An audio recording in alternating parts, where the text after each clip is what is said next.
Hi everybody, nice to have you here. Well, today it's a lot of snow here, so it's a lot of snow shuffling, so couldn't even get to my house.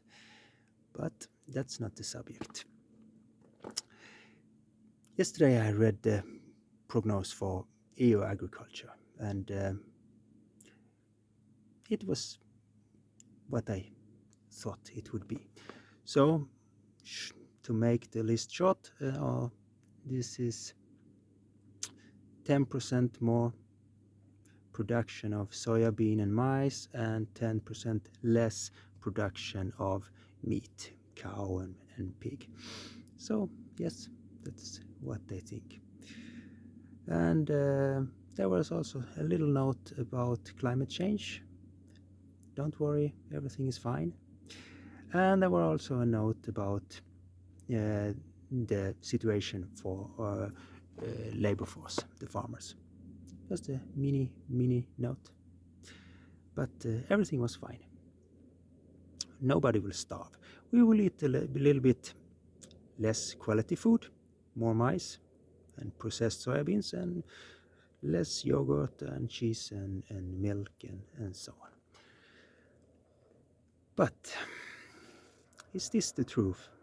Or is this the reality? Everything is fine. Because I hear different things. Yeah. When you read things and you see things and you notice small details, you start to wonder, is this really what it's about? Maybe I'm wrong, but hear me out here. So my big topic here is, or not the big topic, but the first one is, did anybody here hear about the drought this year?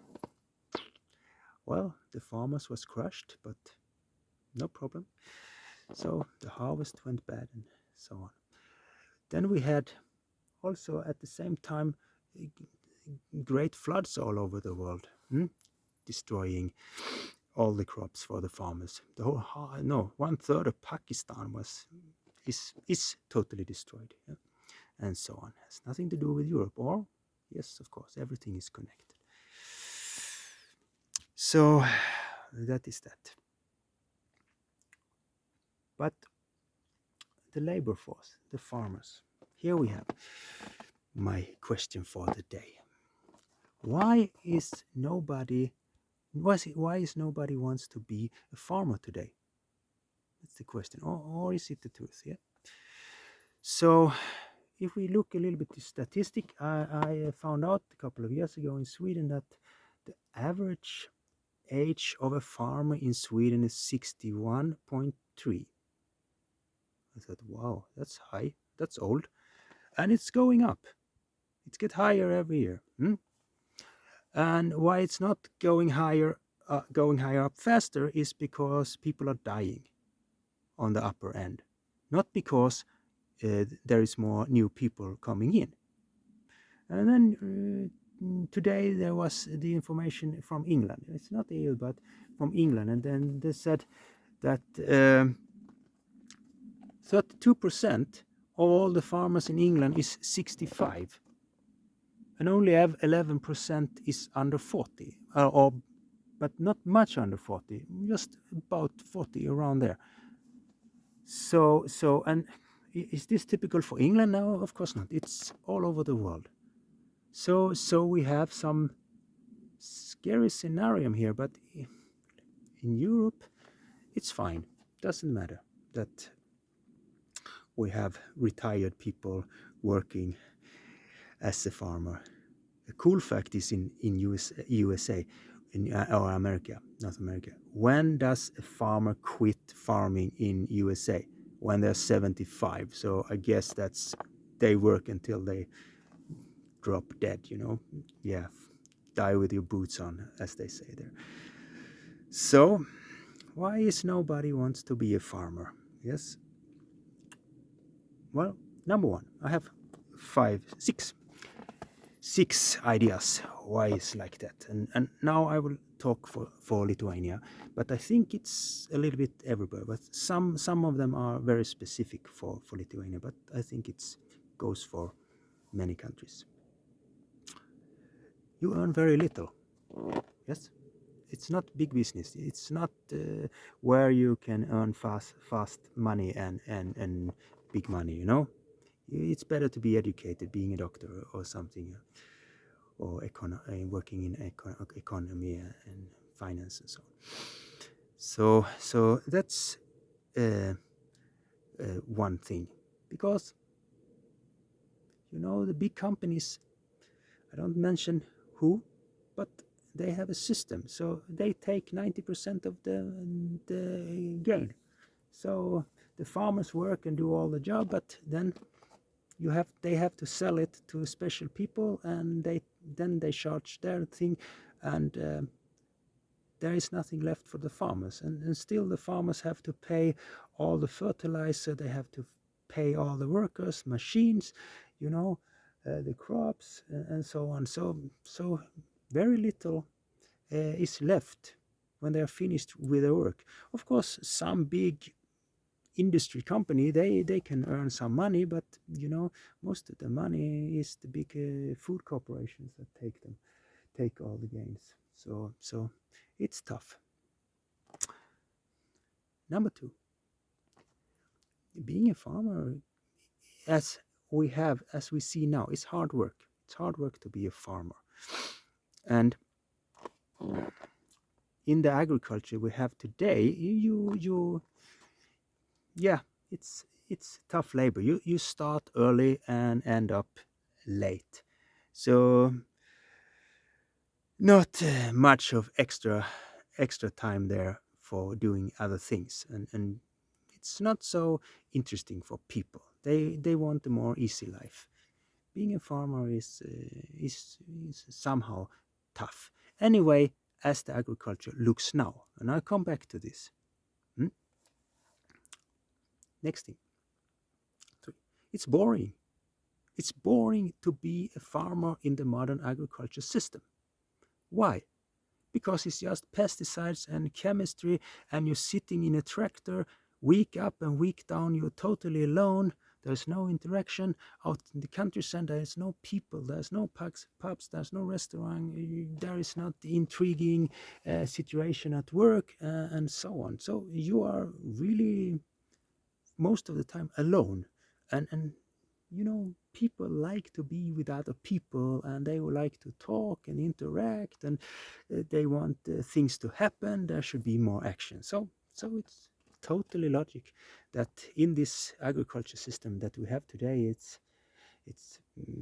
not so stimulating for youngers.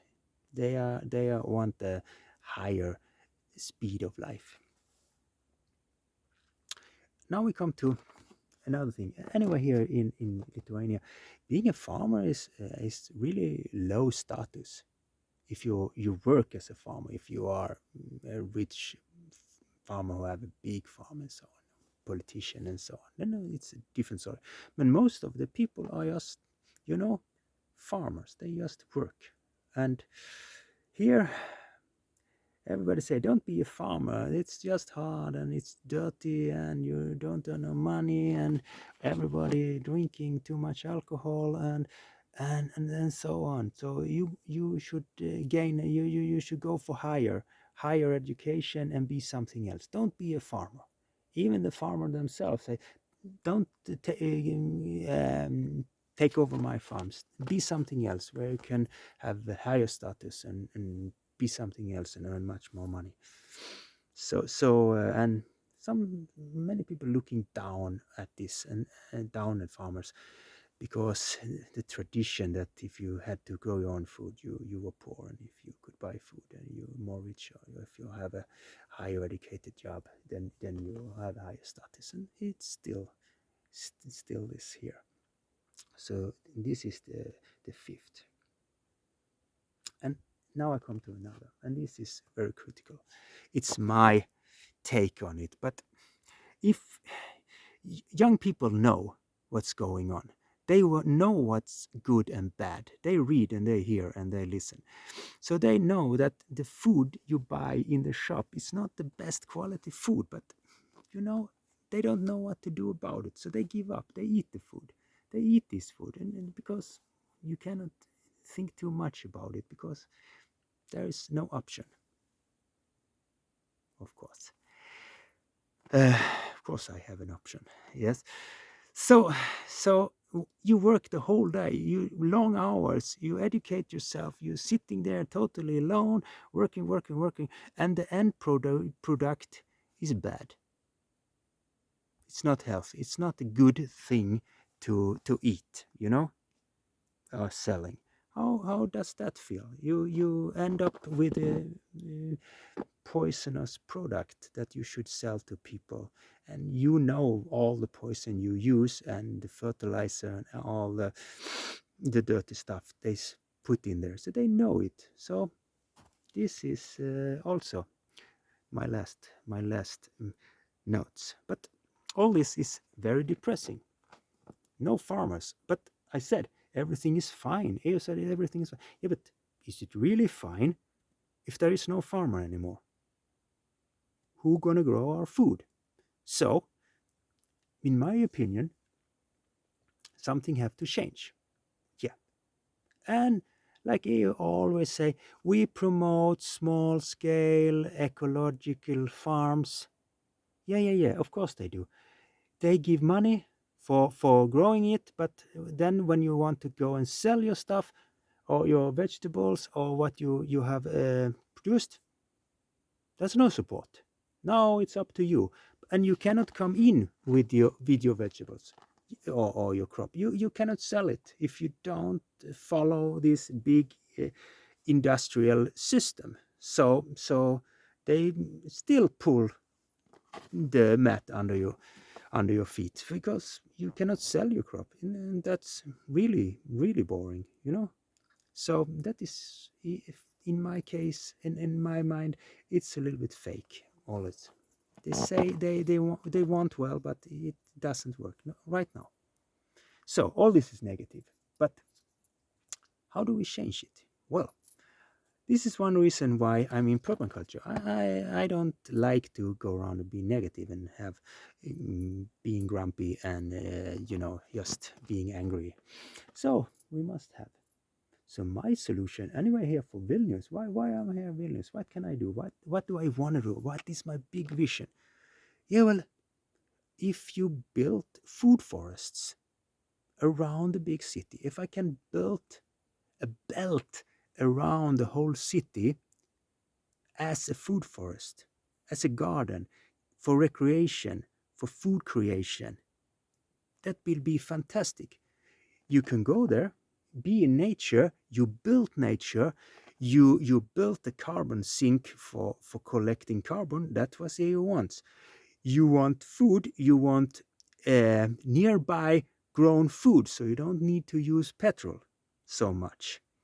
And there's one thing: people who wants, or youngsters who goes to school and so on, students, they can easily part-time, when it's season, come out and pick apples.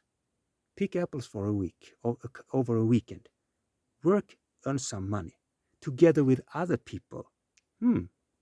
Interesting. Not sitting lonely in a tractor the whole week. No, you come and pick with other people. You talk, you meet people. This is an event. This is like a festival. This is how we should do it. Yeah. These places around the city will also be education centers where people can go and learn about nature and growing and food forests and so on. It can also be for schools to come out there and engaged, for small children and so on. It can be such a big difference in that city. Community growing, making people come together and doing something, not just going up and down a street when it's festival, drinking beer, listen to some music, and eating bad food. That is really, really, really boring. That's not a festival.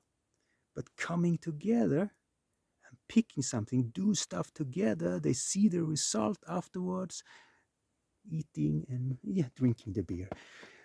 So this is much better. So my solution for this is more food forests. But then, of course, people have to learn about what it is. So, but it's just lovely. It will be so much more animals, so much more insects, so much more different kind of foods that is available. Less gasoline, more people who works as a farmer, but they're not farmers, more like gardeners coming in and out. They do the fun part, and then we have professionals who go and take care of it. But these people, they are already in the city, taking care of all the gardens and so on. So this will be, for many cities, the situation is totally different. It's cities that just are in sand and just starting to fading away and die. And that is sad. But, building food forests, that is the cool thing. Think about it. That's all for me today. Have a nice day.